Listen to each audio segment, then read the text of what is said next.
साथ बात करने के लिए मौजूद हैं करौली सरकार, जो वाराणसी में अपनी धार्मिक यात्रा की तरफ आए हैं। गुरुजी, एक और संबल हिंसा को लेकर न्यायिक आयोग ने मुख्यमंत्री को अपनी रिपोर्ट सौंपी है और उसमें ये कहा है कि अब 15% के करीब हिंदू बचे हैं संबल में। लगातार हो रहे दंगे के कारण एक सुनियोजित साजिश के तहत हिंदुओं की संख्या वहाँ कम की गई। दूसरी ओर आरएसएस के मुखिया हैं मोहन भागवत जी, वो कह रहे हैं कि 3 बच्चे करना चाहिए हर किसी को। इन दोनों घटनाओं को आप कैसे जोड़कर देख रहे हैं? क्या ज़रूरी है जब ऐसे संभल जैसे हालात आते हैं तो 3 बच्चे ज़रूरी हो जाते हैं?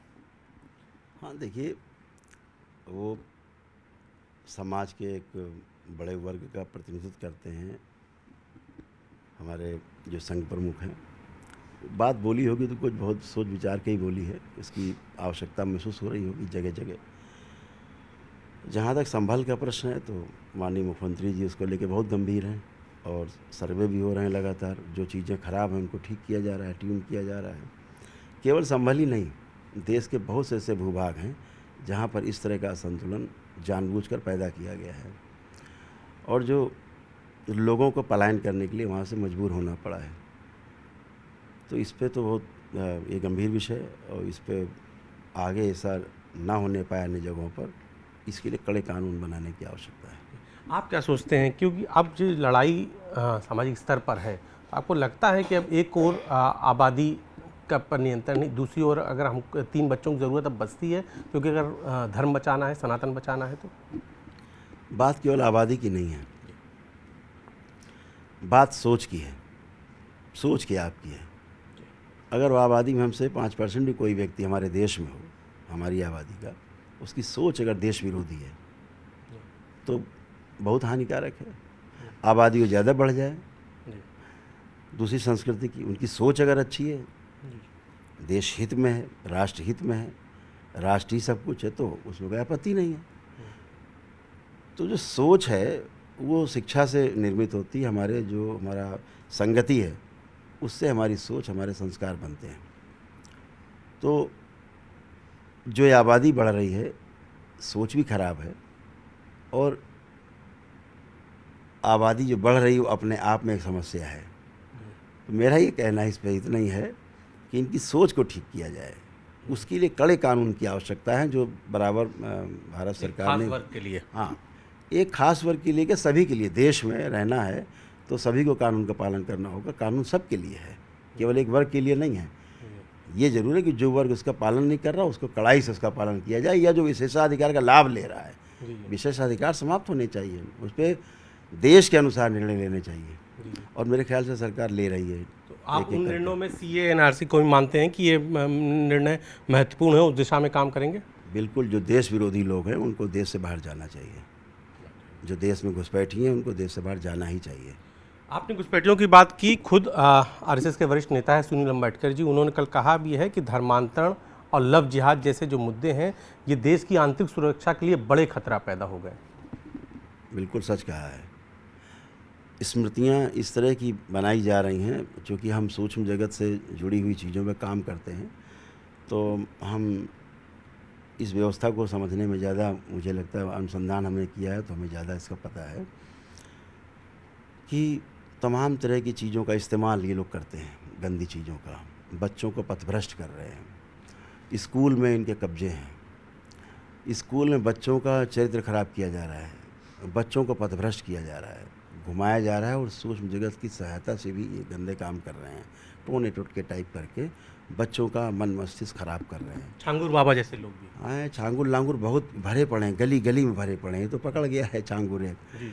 तो मेरा इस पे ये कहना है कि जो इन लोगों ने पूरे देश में कुछ इस तरह के तत्व हैं जो चाहते हैं कि धर्मांतरण करके और हम इस तरह करके अपना संख्या बढ़ा लेंगे।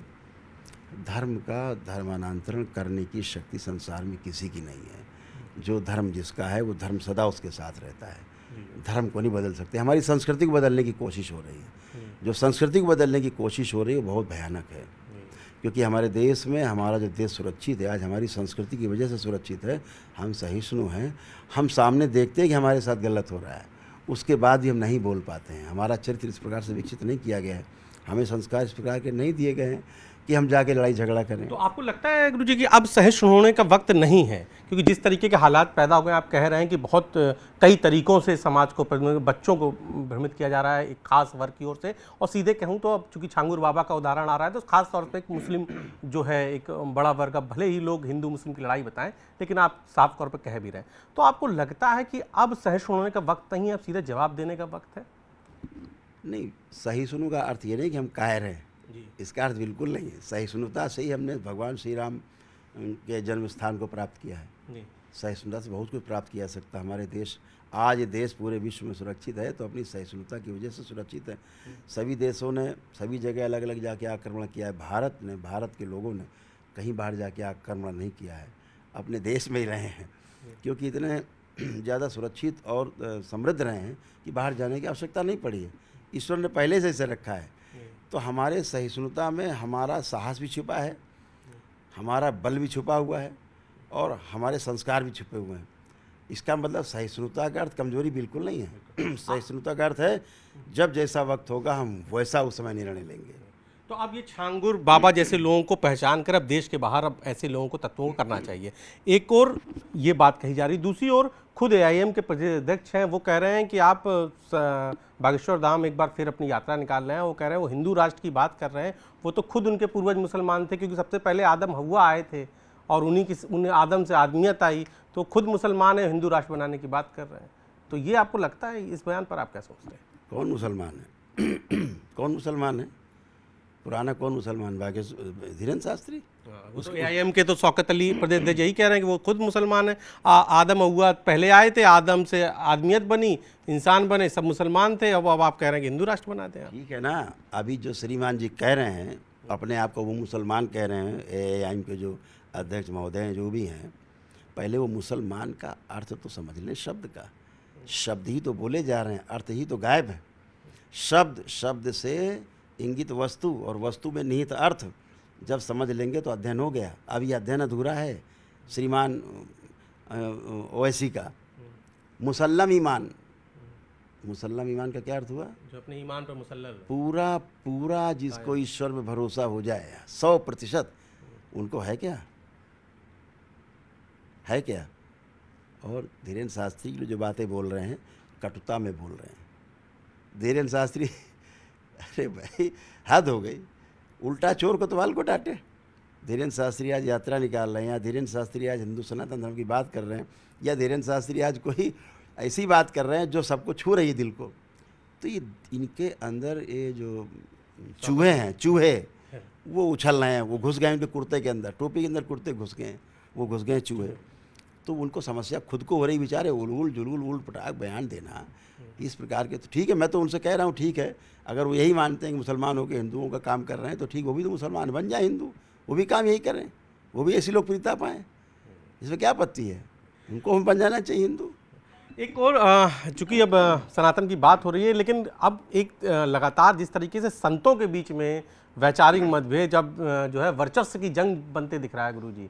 अभी आपने प्रेमानंद जी महाराज के और रामभद्राचार्य जी के बीच का विवाद भी देखा, संस्कृत से बात हुई। तो क्या संत होने के लिए संस्कृत की जानकारी जरूरी है, जैसा कि रामभद्राचार्य जी के बयान सुना? हालांकि प्रेमानंद जी ने उस पर फिर शांति कर दी। आपने इस पूरे विवाद को कैसे देखा? आप खुद एक बड़े संत हैं।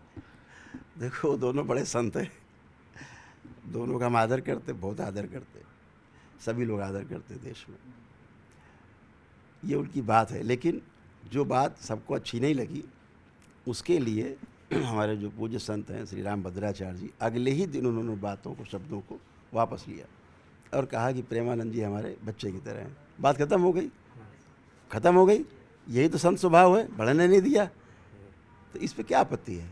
अगर कुछ निकल गया है मुझसे, कोई व्यक्ति उसको सुधार लेता है, इसमें यही तो बड़प्पन है, यही तो संत स्वभाव है। लेकिन अमृताचार्य जी तो अपने बयान पे नहीं वो कर रहे हैं, वो तो जो महिलाओं को लेकर उनका जो बयान है उस पर वो कहीं नहीं, लगातार उसको लेकर तर्क दे रहे हैं, ज़िरा दे रहे हैं, वो तो लगातार बात कर रहे हैं। तो उनको संत किसने बता दिया? वो संत कब से हो गए? कथावाचक हैं, जो पढ़ रहे हैं किताब में बाँच दिया, वाचक हैं। प्रवचन का अर्थ क्या है? प्रवचन का अर्थ है क्या पता है उन्हें? प्रवचन, मतलब प्रमाणित, मतलब वाक्य, प्रमाणित वक्तव्य। प्रमाणित क्या हुआ? जो आपको अनुभव हुआ है उसका आपको प्रमाण मिल गया। कोई चीज़ आपने अनुभव की है, अनुभव हुआ तो आपको प्रमाण मिल गया, प्रमाणित हो गए आप।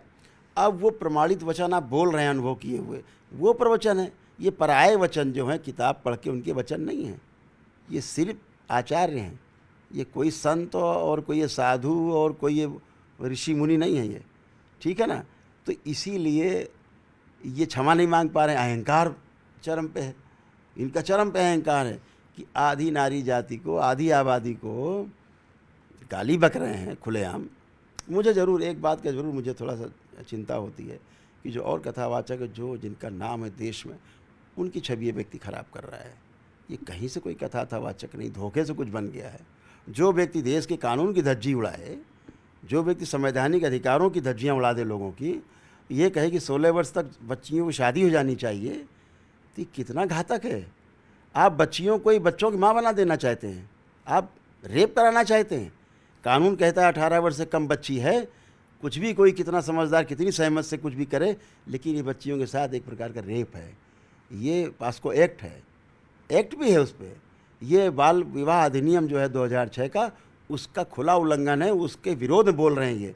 इनके खिलाफ FIR दर्ज होनी चाहिए। ये लोगों उकसा रहे हैं कि 16 वर्ष की उम्र के अंदर बच्चियों की शादी कर दी जाए। आप ऐसा माहौल बनाने की कोशिश कर रहे हैं, इससे क्या निकलता है? आप देशद्रोही हैं, आप देश विरोधी हैं, आप कानून विरोधी हैं, संविधान के विरोधी हैं आप। और आपके खिलाफ मुकदमे दर्ज हो करके और आपके खिलाफ जो है संवैधानिक कार्रवाई की जानी चाहिए। उनके खिलाफ मुकदमे दर्ज होने चाहिए, गिरफ्तारी होनी चाहिए अनिरुद्धाचार्य की, जो समाज को भड़काने का काम कर रहे हैं। इनके कहने से एक भी परिवार अगर अपनी 16 साल की बच्ची की विवाह कर दे तो अनिरुद्धाचार्य तो दोषी है। अकेला केवल पिता माता दोषी नहीं है, अनिरुद्धाचार्य भी दोषी हैं उसके। और ये हमारे सनातन धर्म में भी है कि मनसा वाचा कर्मणा कृत कारित अनुमोदित। अगर मैंने मन में सोचा, बोला और उसका किसी ने अनुसरण किया तो उसका भी भोग बनता है, उसका भी अपराध बनता है। कानून भी उसी दृष्टि को आगे बढ़ाता है, उसी दृष्टि से देखता है। कानून भी कह रहा है कि नहीं, 18 वर्ष से कम बच्चियों की शादी नहीं, 21 वर्ष से बच्चों की लड़कों की शादी नहीं। तो कानून से देश चलेगा कि अनिरुद्धाचार्य की बकवास से देश चलेगा? ये लोगों को भ्रमित कर रहे हैं, कानून के प्रति भी गुमराह कर रहे हैं, लोगों का मनोबल तोड़ना चाहते हैं, लोगों को गलत दिशा में ले जाना चाहते हैं। ऐसे लोगों के खिलाफ कठोर कार्रवाई होनी चाहिए। आपने भी एक सवाल उठाया है उनके बयान आने के बाद कि आखिर अनुभव और कुछ बातों को लेकर मैंने 7 अगस्त को पहले एक राष्ट्रीय चैनल पे एक बयान दिया था। तमाम मुद्दों में बात थी, हमसे पूछा गया इस प्रकरण पर भी। तो मैंने कहा कि ठीक है, उनको बहुत से लोग, देश के लोग सुनते हैं, तो उनको सोच समझ के बयान देना चाहिए। और मेरी उनसे मेरा आग्रह है अनिरुद्धाचार्य जी से कि वो इस पे अपने बयान को, जैसे सभी संत करते हैं, वे बोल दिया है तो क्षमा, और वापस ले लें शब्दों को। जैसे कल ही एक राष्ट्रीय चैनल पे बहस के दौरान मेरे मुँह से निकल गया, मैंने तुरंत क्षमा मांग ली। मैं क्षमा मांगता हूँ, अपने शब्द वापस लेता हूँ। क्या चला गया इसमें? नहीं, मैं तो सही बोला हूँ, ऐसा तो चलेगा नहीं। तो अहंकार नहीं चलेगा। तो अब इन्होंने जैसे कोई शब्द बोला तो मैंने कहा कि भाई आप उस पर क्षमा मांग के बात को ख़त्म करो। ये चीज़ें समाज में फैलाना अच्छा नहीं। अच्छी स्मृतियाँ नहीं जा रही परिवारों में, परिवार टूट रहे हैं, ट्रस्ट टूट रहा है। बच्चों और अभिभावकों के बीच में थोड़ा सा ट्रस्ट की कमी आ रही है अब, तो इसको कर लेना चाहिए। फिर इसके बाद इन्होंने कोई जवाब नहीं दिया। फिर मैंने दरबार का जो अपना खुद का यूट्यूब चैनल है, तो हमने उस पर भी यही शालीनता से बात रखी कि आपको कर लेना चाहिए ऐसा। और लास्ट में 17 अगस्त को मैंने बात ये बोली कि आपको ये कर लेना चाहिए, और इस बात को करके मैंने ख़त्म कर दिया कि आप तुम जानो, तुम्हारा काम जाने। मैंने सलाह जो मशवरा देना था दे दिया। उसके पश्चात 2 या 3 तारीख को एक वो वीडियो बनाते हैं फर्जी टाइप के, महिला को खड़ा करके कि साहब लूट लिया, डकैती डाल दी, ठग लिया, जाने क्या क्या बना करके आवाज़ को दबाने के लिए कि हम फिर से ना उठाने पाएँ बात को। तो अभी कुछ चैनल उस बात को नहीं समझ पा रहे हैं कि मेरी बात को दबाने के लिए उन्होंने गलत वीडियो का सहारा लिया है। मेरे खिलाफ वीडियो बनाया, इसलिए मैं नहीं बोल रहा हूँ उनके खिलाफ। मैंने साजिश का ही हिस्सा है, ये उनकी साजिश का हिस्सा है कि उन्होंने मुझको दबाने के लिए वो एक गलत वीडियो बना करके सामने समाज के प्रस्तुत किया। मैंने कहा तो कानून का काम है ना, कुछ गलत हुआ है कहीं दे, कानून का काम कानून देखेगा। कि अनिरुद्धाचार्य कोई कोतवाल हैं जो को देखेंगे? कौन होते हैं अनिरुद्धाचार्य? ठीक है ना। और फिर दरबार में हमारे सब काम बिल्कुल ट्रांसपेरेंट है, सभी का स्वागत है। आपके चैनल को मैं तो कहूँगा, आपके चैनल का स्वागत है। पूरी टीम के साथ आइए हमारे दरबार में, 2, 4, 6, 10 दिन रुकिए और देखिए कैसे होता है। आपकी न्यूज़ 18 की जो टीम है, वो एक आपका शो होता है, वो किया गया था आधी हकीकत आधा फसाना, पूरा किया है, ठीक है। अब मैं तो हमेशा कहता हूँ सबका स्वागत है, मुझको गलत साबित करो आके। लोग कहते वो ज़मीन कब्जा कर लिया, वो कह रहे डकैती डाल दी। अरे भाई मुझे ज़मीन तो बता दो कहाँ है, जो आपने कब्जा किया एक ज़मीन तो बता दो, टुकड़ा तो बता दो, कोई नंबर, मकान नंबर, खसरा नंबर, बही नंबर, खाता नंबर, कुछ तो बता दो, कोई मुकदमा तो बता दो चल रहा हो मेरे ऊपर। लेकिन हवाबाजी बांधे हुए, हवाबाजी बांधे हुए, साजिशन एक हवा बना करके, हाइप बना करके कि बात को दबा दो। बहुत जिम्मेदारी से आपके चैनल पर कह रहा हूँ, ये आवाज़ दबेगी नहीं परिणाम आने तक। नारी शक्ति से जब तक माफ़ी नहीं मांगेंगे अनुदाचार, या तो माफ़ी मांगें या तो व्यास गद्दी को त्याग दें, इसके अलावा दूसरा कोई विकल्प नहीं है आपके पास। तो आपने सुना मेरे साथ करौली सरकार थे जिन्होंने तमाम सारे सवालों के बेबाकी से जवाब दिए। कैमरा पंकज सिन्हा के साथ उपेंद्र द्विवेदी, न्यूज़ 18 वाराणसी।